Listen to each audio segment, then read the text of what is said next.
Over the years, certain teams have developed tough guy reputations. The Chicago Bears, the Pittsburgh Steelers during the 70s, the Raiders every year.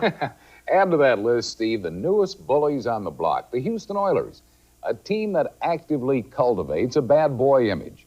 Part 3 of our For Men Only series examines what it's like to play the Oilers and how the Oilers' approach sometimes works against them. If you get real aggressive and you swarm in your gang tackle and you try to get as many people to the ball, then I think there's a group of people that really like that type of football, really love to see the hustle and the hitting. And then there's a group that would rather see a forward pass, one-on-one, 40 love, you big savage type of game. The Houston Oilers do not subscribe to the latter theory. To them, football is war, and the gridiron is a battlefield where no prisoners are taken.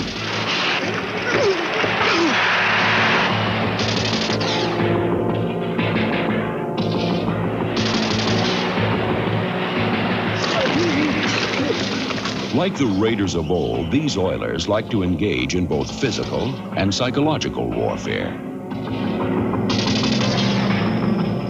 What we decided to do, our entire staff, Coach Glanville and the rest of us, sat down during camp and came up with the slogan that would be "Hit the beach," in terms of in the war, when the boats came in and landed and the flaps came open, that everybody was shooting at you and the tough guys survived. Hit the beach on the set. Let's go. Hit the beach on the set. Go. Set. Hit the beach.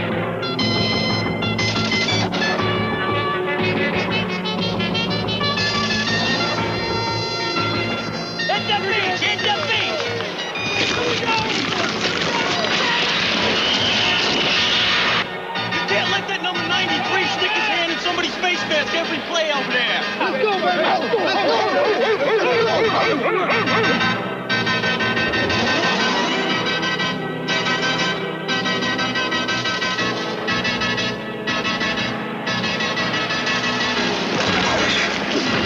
Yes, the Oilers do have a rather feisty nature about them, and no, they are not always diplomats when it comes to negotiating peace treaties. Well, you know, they're kind of like the guy that always goes around saying how tough he is. You know, and instead of saying how tough you are when you're in a group of guys, they wait until they're pulling off in their car and they start saying, we're tough, we're gonna beat you guys up. Hey, 48! You better get your stuff tested, buddy! We just have a bad reputation because we're a bunch of young crazies that like to live on the edge, but no, we're not dirty. I think we play within the rules. Every so often we get caught doing something wrong, but that's human nature. I don't think it's anything we're doing wrong. I just think that we're playing the game the way it was meant to be played. For instance, if a running back is running the football and he's tackled by one guy and he's not down on the ground yet, well, it's okay for him to get hit by 4 or 5 other defenders. And I think because of that, people have accused us of being cheap shot artists and being the bad guys, but we're not necessarily bad guys. We're just very aggressive. You know, they come close to some cheap shots at times, and I think they try to play. I don't know that they necessarily coach that. I think they definitely try to teach very aggressive football, and if there's any doubt in their mind, they're going to go ahead and take give the lick. You know, I think you got to be very careful about that because that's a two-sided coin. People have a way of policing themselves.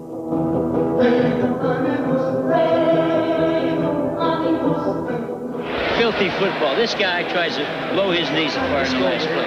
That's what's going on. He tried to blow his knees out.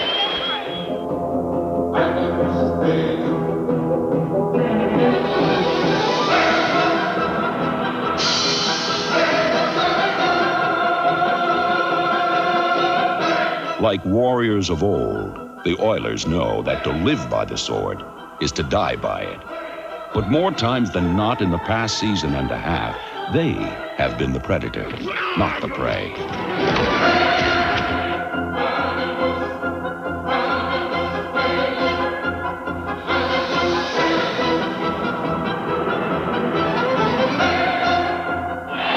Stick it, Sean, stick it, baby. The Houston Oilers are definitely a team living on the edge.